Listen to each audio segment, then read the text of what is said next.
Olá pessoal, tudo bem? Meu nome é André Camargo, eu sou sócio do escritório Tosini Freire Advogados, da área corporate, responsável pela área de governança corporativa. Hoje nós vamos ter um convidado muito especial na nossa segunda edição do Governance Times, Alexei Bonamin, sócio da área de mercado financeiro e de capitais, para falar sobre esse processo de positivação das normas de governança corporativa que vem acontecendo e que vai, ter bastante efeito, muitos efeitos no ano de 2023.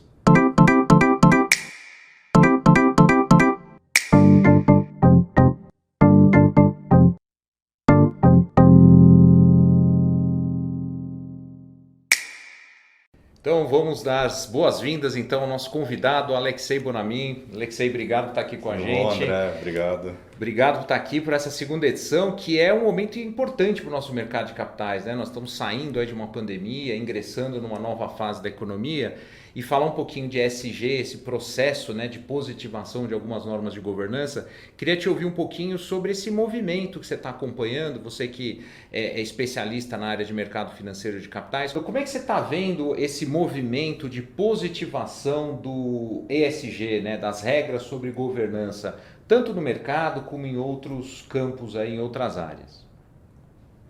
Com certeza, André. Esse é um movimento que não começa hoje, né? Muitos falam, né, que o ESG começou na pandemia, mas na verdade esse movimento já existe há muitas décadas. Nós já vemos desde o Concerto das Nações muitos tratados internacionais, até no âmbito das Nações Unidas, acordos pelo clima, acordo de Quioto, acordo de Paris, entre outros, né? E que certamente nos últimos 20 anos, impulsionado pelas questões de sustentabilidade e da evolução do compliance e mesmo da governança, a gente começa a ver uma atenção muito maior para isso.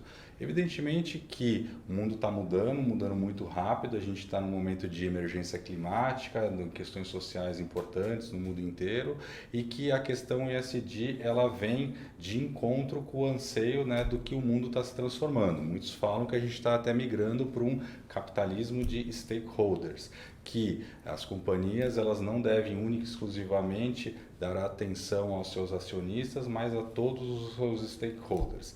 E por conta disso, as questões ambientais, as questões sociais, questões de governança, questões climáticas, elas estão diretamente relacionadas a esse movimento de interação das companhias com seus diferentes stakeholders. Vivemos num mundo de muita interação intergeracional, né? Ou seja, dos baby boomers para os milênios, trocas de recursos, né? Provavelmente nos próximos 10 anos a gente vai estar vendo a maior transferência de riqueza da história da humanidade. Alguns falam entre 40 trilhões de dólares, alguma coisa assim, e se boa parte disso já tiver o propósito do milênio, a gente vai ver os recursos sendo alocados. Então as companhias elas têm que entender o que está acontecendo no mundo e se posicionar. Obviamente o que a gente estava vendo até então é muito desse aspecto voluntário que as companhias vinham fazendo, seja as suas divulgações, os seus disclosures, entre outras questões. Contudo, os reguladores e autorreguladores passam a dar atenção a isso. Porque uma informação prestada, né, por uma companhia aberta, seja um caráter voluntário ou no caráter obrigatório, independente disso, ela é uma companhia aberta, ela está prestando informações ao público, então ela tem que ter uma precaução, uma preocupação com relação à suficiência, se a informação está completa, se a informação está precisa, verdadeira e não induzir o investidor a erro. É isso que o regulador vai olhar. Então a gente já vê no mundo inteiro e aqui no Brasil, né, um avanço desse tipo de regulação, o que eu chamaria de uma regulação endereçando questões de divulgações, né, de disclosures não financeiros. Aqui no Brasil, especialmente o formulário de referência, né, a CVM traz recentemente, né, uma resolução que entra agora no começo do ano em vigor, trazendo esses aspectos ou refinando ou trazendo mais granularidade para aspectos ambientais, sociais e de governança e clima para dentro do formulário de referência. O que a gente ainda não tem e que aguardamos ter, até porque está em consulta pública mundialmente, provocado pelo RFS, que criou o ISSP para ver uma forma de divulgar, né, de ter os disclosures ESG financeiros. Aí a gente vai ter completo, né, tanto o disclosure não financeiro como financeiro. Por enquanto ainda a gente só endereçou a questão do fundo de diferença, mas logo mais a gente vai ver isso também no campo das demonstrações financeiras. Então, a gente pode interpretar que nós estamos numa transição, né, de uma fase de autorregulação para uma regulação, de uma informação espontânea para uma informação mínima necessária. E imagino então que as lideranças estejam aí preocupadas, né? Como é que elas estão aí se preparando, né? Porque afinal, ao dar informação, ela se compromete com a informação dada. Como é que você tem visto ouvindo, né, dos clientes e outros fóruns em que você participa, as lideranças estão enxergando como esse movimento? Estão preocupadas, estão interessadas, estão acompanhando? Como é que você tem visto as lideranças nesse processo? Com certeza, André. Uma das coisas que eu tenho feito mais aí nos últimos meses são conversas, especialmente com conselhos de administração, conselheiros, alta administração. Por quê?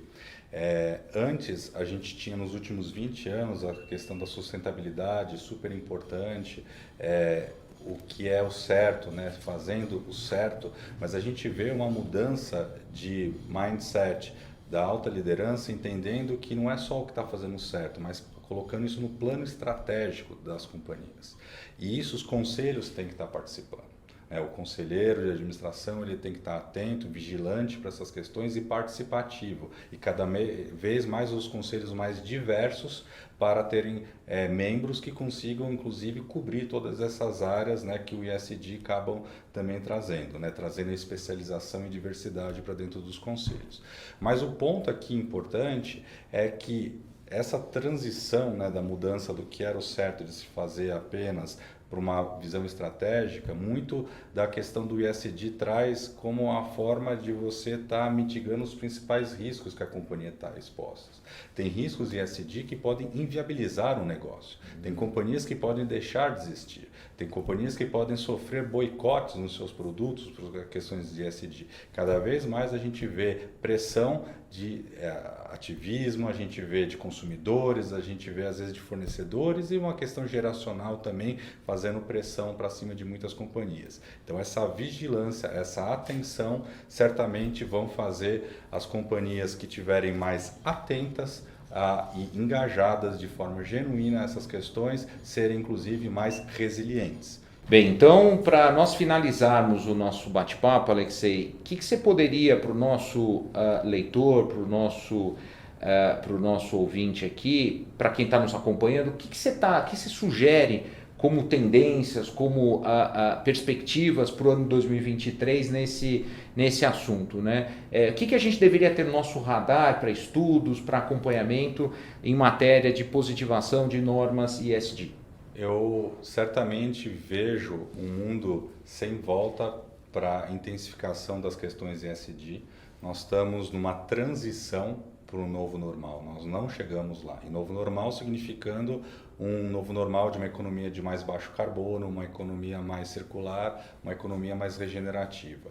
Esse processo é um processo evolutivo, eu não vejo a gente dando passos para trás, apenas passos para frente. Evidentemente que no processo evolutivo você pode ter contratempos, mas o plano estratégico está claro para onde estamos caminhando. E nesse sentido é importante, seja para as companhias abertas, outros atores, que entendam que o ESG, acima de tudo, para ter aderência e ser genuína, tem que ter a participação da alta liderança. Por isso eu me referi anteriormente aos conselhos da administração. Sem isso, sem regando a plantinha diariamente da cultura da organização, essas conquistas, esses avanços, eles não vão ser perenes. Então a gente precisa nutrir diariamente a cultura, engajado nessas questões, né, para você permear isso por toda a organização. E lembrando que das mesmas lições que nós aprendemos com o compliance no passado, né, que o papel às vezes aceita qualquer coisa. Você pode fazer as melhores políticas do mundo, os melhores manuais do mundo, gastar uma fortuna com assessores para prestar isso, mas só falta um conceito, como a gente viu alguns problemas no Brasil no passado, a efetividade. Se nós não tivermos a efetividade, nós não vamos conseguir fazer essa evolução. Então, para isso, garantir essa efetividade, o famoso do walk the talk, né? Pegar o que está escrito e aplicar na prática e você conseguir a aderência de toda a sua organização, é cultura, é investir na cultura, no fortalecimento, e para isso a gente precisa muito engajamento da alta liderança das organizações. O Alexei está dando aí uma recomendação boa para todo mundo, para ficarmos atentos não só ao movimento regulatório, mas também à consistência e coerência do que se diz e o que se faz, né? Que governança nada mais é do que a grande jornada evolutiva, mas ela tem que ser verdadeira, tem que ser com propósito e realista. Bem, queria então agradecer ao Alexei pela participação, né? Super produtivo, super importante as recomendações e dicas que o nosso sócio Alexei passou para todos nós. E nós finalizamos aqui mais uma conversa, um bate-papo desta segunda edição do Governance Times. Espero que vocês tenham gostado, apreciado mais um bate-papo com um especialista em governança, mas falando também de outras áreas do direito, e espero que vocês gostem também do conteúdo desta edição. Pessoal, até uma próxima, muito obrigado mais uma vez.